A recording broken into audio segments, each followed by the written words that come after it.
paz e bem. Tudo bem com vocês? Como vocês sabem, né, nossas aulas estão precisando ser por aqui, pelo canal no YouTube da escola e também pela plataforma da CM, não é verdade? Então hoje nós vamos ter a nossa aula de ciências, nós vamos iniciar o nosso capítulo 2, diversidade da vida. Então o nosso capítulo 2 começa na página 20, tá? Hoje, nessa aula, nós vamos trabalhar da página 20 até a página 29, tá? Então, da 20 a 29 é o que vai ser trabalhado na nossa aula de hoje, tudo bem? Bom, crianças, nós vamos começar aqui, então, falando das características dos seres vivos, tá? Aqui tem uma parte que está dizendo assim: eles vivem em diferentes ambientes e se relacionam entre si e com o meio. Então vamos lá. Eles quem, né? Que o livro está citando aqui, os seres vivos.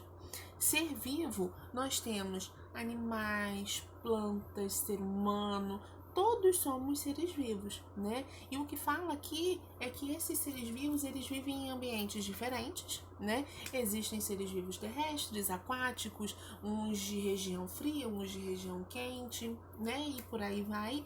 E que eles se relacionam entre si e com o meio.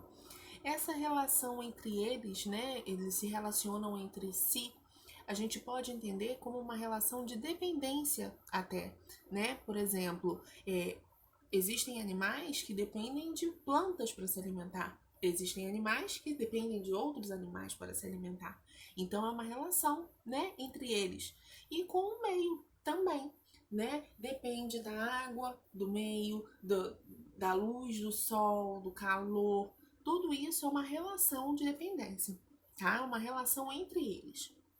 Aí aqui está citando assim: todos os seres vivos têm características em comum que os definem como um ser vivo. Então existe em comum a todos os seres vivos, independente de qual seja, características que são comuns, que nós vamos encontrar em nós, seres humanos, em animais, em plantas, tá certo? Aí aqui no livro cita assim: o corpo de todos os seres vivos é formado por pequenas unidades responsáveis pela manutenção da vida.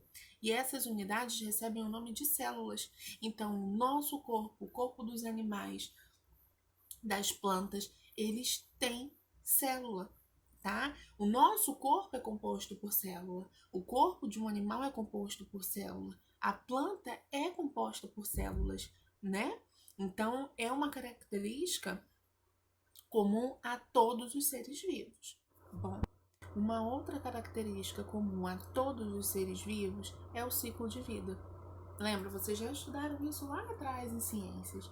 Então, o ciclo de vida são as fases, né, da vida de um ser vivo. Então, a gente tem o nascimento, o crescimento, possível reprodução, né, o envelhecimento e a morte.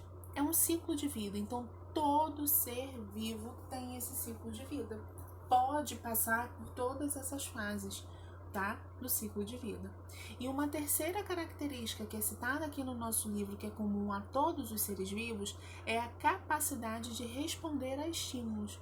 Nós, os seres humanos, os animais, as plantas, respondem a estímulos do ambiente, de outros seres vivos, tá certo? É uma terceira característica comum a todos os seres vivos.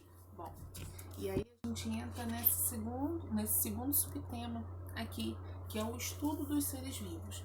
Aqui tá assim: a Terra é o único planeta que conhecemos até o momento no qual há vida. Aí depois, mais embaixo, tem assim: o conhecimento das espécies ajuda a preservá-las e a entender melhor a história da vida na Terra. Então aqui mostra pra gente o quanto que é importante nós estudarmos e entendermos sobre as espécies, sejam essas espécies do que for, né? Nós temos espécies de plantas, nós temos espécies de animais, não é verdade? E a gente precisa estudar, precisa entender, né? Através desse estudo das espécies, a gente consegue entender até parte da nossa história. uma evolução, o que está acontecendo agora, por que está acontecendo agora? É reflexo de uma coisa que aconteceu lá atrás? É uma consequência de uma coisa que aconteceu lá atrás? Pode ser, não é verdade? Então aqui fala dessa importância. E olha só, nós somos o único planeta onde há vida. E quantas espécies tem no nosso planeta, não é verdade? Espécies que até mesmo nós não conhecemos, mas que existem e que estão aqui no nosso planeta.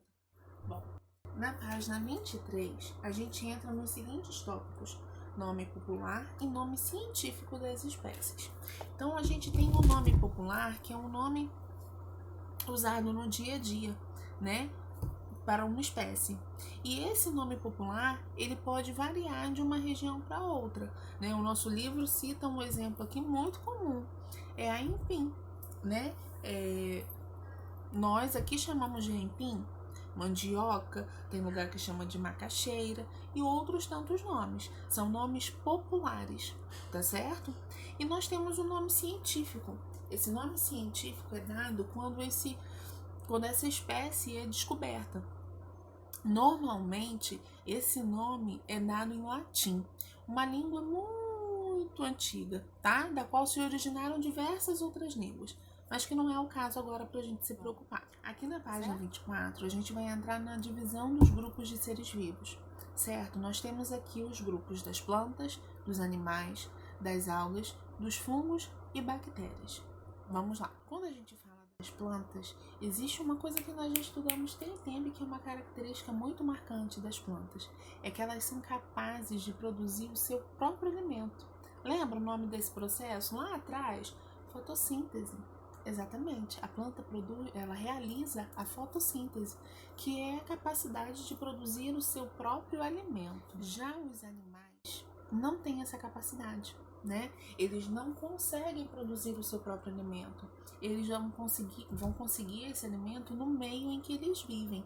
Então a gente entra lá na relação, né, entre eles, lá no comecinho do conteúdo. E aí eles podem se alimentar de outros animais ou então de vegetais que estão naquele ambiente, certo?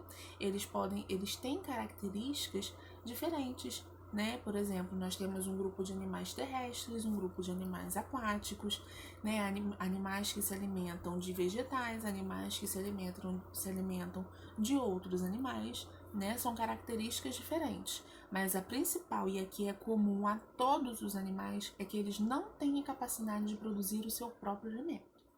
Um outro grupo são as algas, né? Elas, diferente das plantas que podem ser aquáticas e terrestres, elas são somente aquáticas, mas são iguais às plantas na questão da alimentação. Elas são capazes de produzir o seu próprio alimento. Então, os fungos também não realizam a fotossíntese. Assim como os animais, eles dependem de outros seres vivos para se alimentar, né? Então eles realizam a decomposição, eles digerem aquele alimento do lado de fora do corpo, certo? Um exemplo comum dos fungos são os cogumelos, né? Eles podem ser, é um fungo que pode ser visto a olho nu. Muito importante. Aqui no livro está dizendo assim: alguns fungos são comestíveis e podem fazer parte da alimentação das pessoas. Outros são venenosos e podem nos deixar doentes. Por isso, nunca coma cogumelos encontrados no ambiente. O grupo das bactérias também é bem importante. A gente sabe que as bactérias não podem ser vistas a olho nu, né? A gente precisa do auxílio do microscópio para poder conseguir enxergar as bactérias. Mas olha, deixa eu contar uma coisa para vocês. As bactérias também podem ser boas para o nosso corpo. Pois é, vocês sabiam que no nosso corpo nós temos bactérias que ajudam na digestão dos nossos alimentos, dos alimentos que ingerimos? Pois é, mas existem as bactérias que não fazem bem à nossa saúde, né? E a gente precisa tomar cuidado. As bactérias, junto com os fungos, participam do processo de decomposição de alguns legumes, frutas, verduras, né? Então a forma mais eficiente, mais eficaz da gente evitar que isso aconteça é manter esses alimentos na geladeira. Bom, e a gente entra aqui no último tópico, os ecossistemas, a vida no ambiente. Então a gente percebeu aí, né, recebendo todas essas informações dos outros tópicos, que as plantas, por exemplo, dependem do ambiente, né? A gente sabe que as plantas realizam fotossíntese, que é a produção do seu próprio alimento. E para elas realizarem a fotossíntese, elas precisam de ar, luz e água, que está onde? No ambiente, né? Com os animais, a mesma coisa, né? Os animais, eles precisam de outros animais para se alimentar ou de plantas que também estão no ambiente, né? Então, existe uma relação entre eles, né? Entre a planta e o ambiente, os animais e o ambiente também.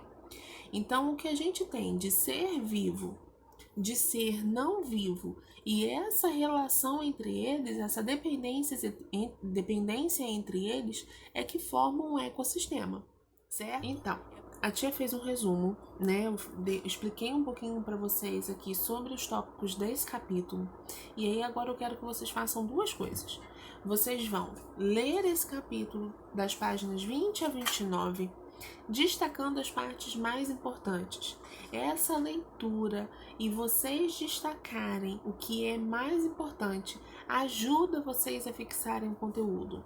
Então, com a explicação que a tia deu, mas a leitura de vocês destacando essas partes mais importantes, vai ficar mais fácil de vocês entenderem o conteúdo, tá bom? Feito isso, vocês têm atividade na plataforma.